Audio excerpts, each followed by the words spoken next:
Hello, नमस्कार प्रिय विद्यार्थियों। आप सभी का इंग्लिश गुरु क्लासेज में स्वागत है। तो आइए शुरू करते हैं। आज का टॉपिक है अपने पास्ट परफेक्ट कंटिन्यूस टेंस। इस टेंस के अंतर्गत इसको विस्तार से समझने का प्रयास करते हैं। तो आइए शुरुआत करते हैं।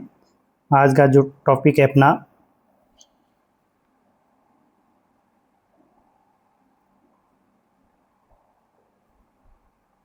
Past perfect continuous tense.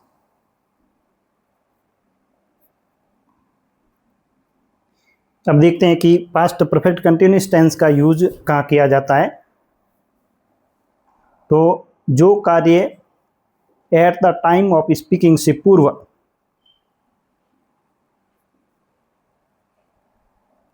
जो कार्य at the time of speaking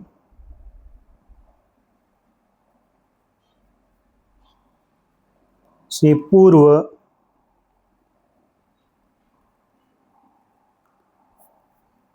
भूतकाल में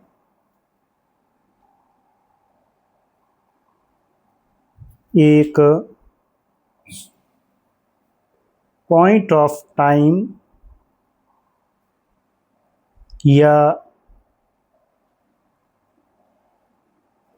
period of time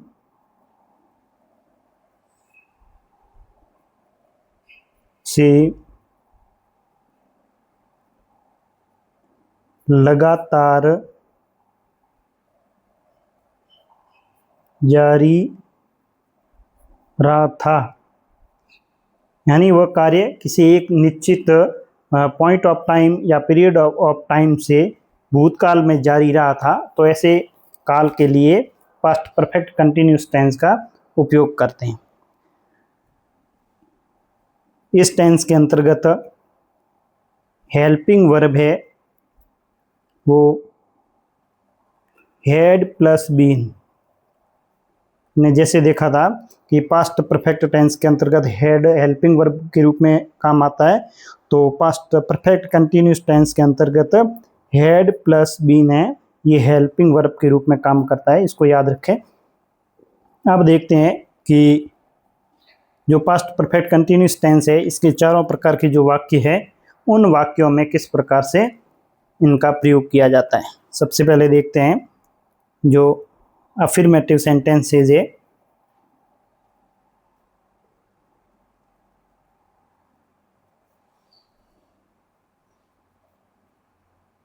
affirmative sentences के अंतर्गत किस प्रकार से इनका यूज किया जाता है। तो आइए देखते हैं अब इसका स्ट्रक्चर यानी वाक्य की जो संरचना है। किसी भी वाक्य की संरचना महत्वपूर्ण है और संरचना से के आधार पर ही अपन नेक्स्ट जो वाक्य बनाते हैं। तो इसकी जो संरचना है वो है subject plus had plus been, ये हेल्पिंग वर्ब है। Had plus been plus verb की फर्स्ट फॉर्म के साथ ING plus object plus since या फॉर प्लस टाइम। तो आपने देखा था पिछले टेंस के अंतर्गत प्रेजेंट के अंतर भी कि जो सिंस और फॉर का प्रयोग किस प्रकार से किया जाता है, पॉइंट ऑफ टाइम और पीरियड ऑफ टाइम, ये विस्तार से हमने पिछले वीडियो में देख लिया था। तो आइए अब जो इसके वाक्य है वो लिखकर वाक्य में प्रयोग करते हैं। जैसे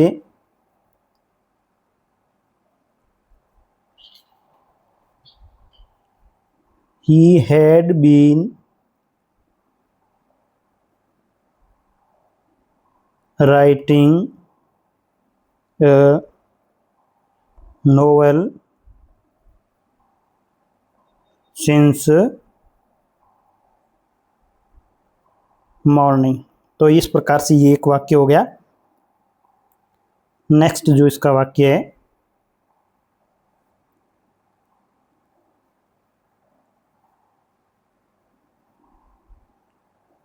he had been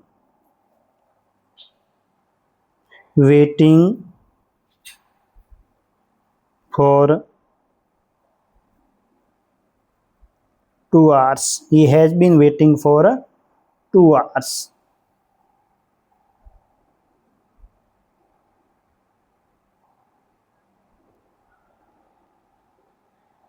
नेक्स्ट इसका वाक्य देखें तो,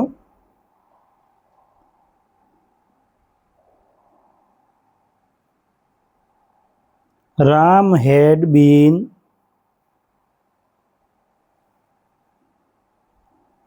playing since 2 o'clock। तो इस प्रकार से इनके वाक्य में प्रयोग हो गए ये तीनों सेंटेंस। नेक्स्ट है जो अपना वाक्य है वो है नेगेटिव सेंटेंसेस,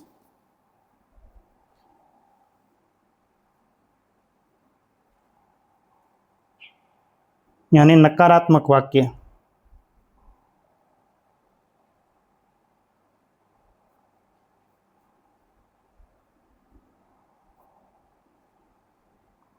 नकारात्मक वाक्यों के अंदर इसका वाक्य की संरचना देखते हैं पहले।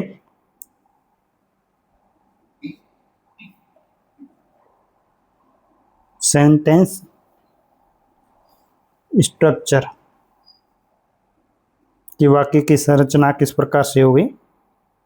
नेगेटिव के अंतर्गत subject plus had plus not plus been. तो ये ध्यान रखें, हेड और बीन के बीच में नॉट आएगा जब वाक्य को नकारात्मक बनाते हैं। हेड बीन के बीच में नॉट लगेगा, had not been, plus verb की फर्स्ट फॉर्म के साथ ING plus object plus since या फॉर, और उसके बाद आएगा टाइम। तो ये इस वाक्य की संरचना हो गई। अब इस संरचना के अनुसार वाक्य बना के देखते हैं। तो वाक्य हो जाएगा ही यानी सब्जेक्ट आ जाएगा, उसके बाद had not been, he had not been plus verb की फर्स्ट फॉर्म के साथ ING, he had not been writing novel since morning. तो ये इस प्रकार का एक वाक्य हो गया। नेक्स्ट जो वाक्य है,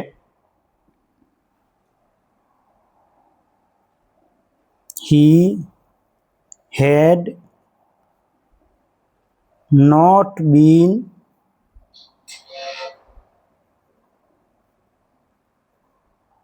waiting for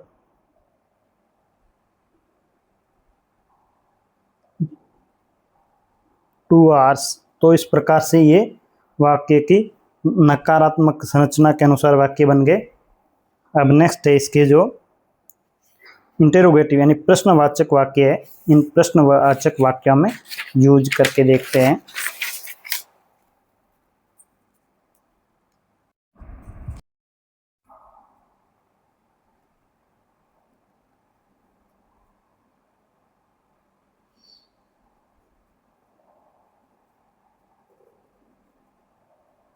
इंटेरोगेटिव सेंटेंसेस,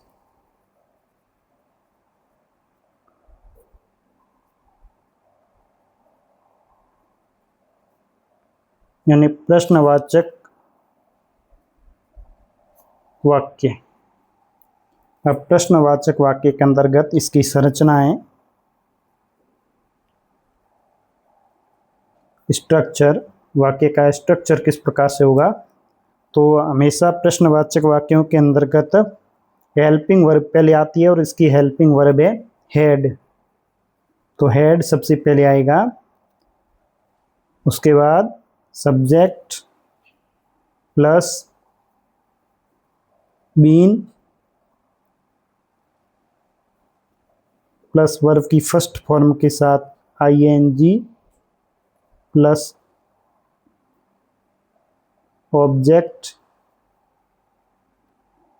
और ऑब्जेक्ट के बाद आ जाएगा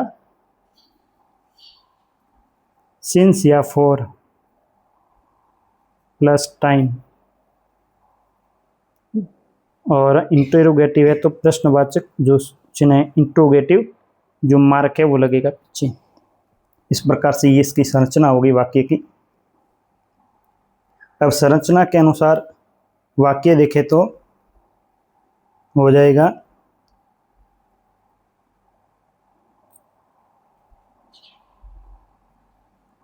he had he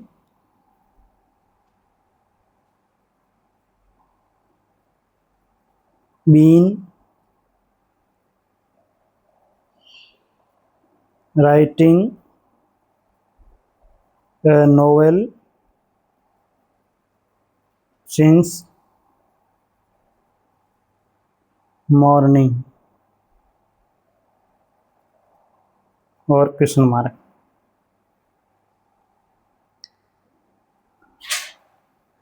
next sentence देखे तो हो जाएगा हैड ही बीन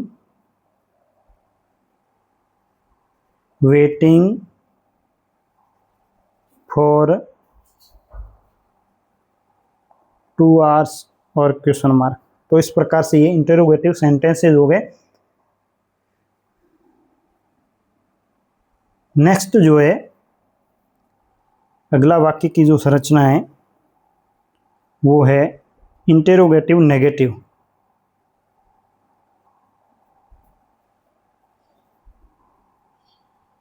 इंटरोगेटिव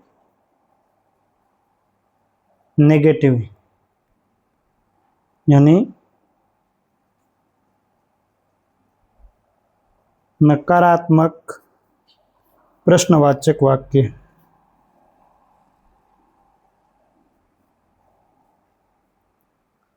नकारात्मक प्रश्नवाचक वाक्यों के अंतर्गत इसकी जो संरचना है, वाक्य स्ट्रक्चर है, वो स्ट्रक्चर हो जाएगा had plus subject plus not plus been, verb की फर्स्ट फॉर्म के साथ आईएनजी प्लस ऑब्जेक्ट, उसके बाद सिंस या फॉर और उसके बाद आ जाएगा टाइम। तो इस प्रकार से ये वाक्य की संरचना हो गई और इस वाक्य की संरचना के अनुसार आप वो वाक्य बना सकते हैं। जैसे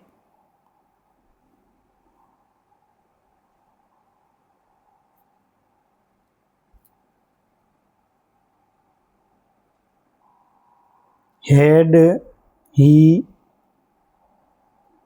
not been writing a novel since morning और क्वेश्चन मार्क। तो इस प्रकार से आप खुद वाक्य बना सकते हैं। तो इस प्रकार से हमारा जो पास्ट परफेक्ट कंटिन्यूस टेंस है वो कंप्लीट हुआ और परीक्षा की दृष्टि से इसके ज़्यादा महत्वपूर्ण जो क्वेश्चन बनते हैं वो सिंस और फॉर से संबंधित बनते हैं। तो आप ध्यान रखें। और सिंस और फॉर का मैंने विस्तार से पिछले वीडियो के अंतर्गत बताया था कि सिंस का यूज कहाँ होता है और फॉर का यूज का होता है। थैंक्स।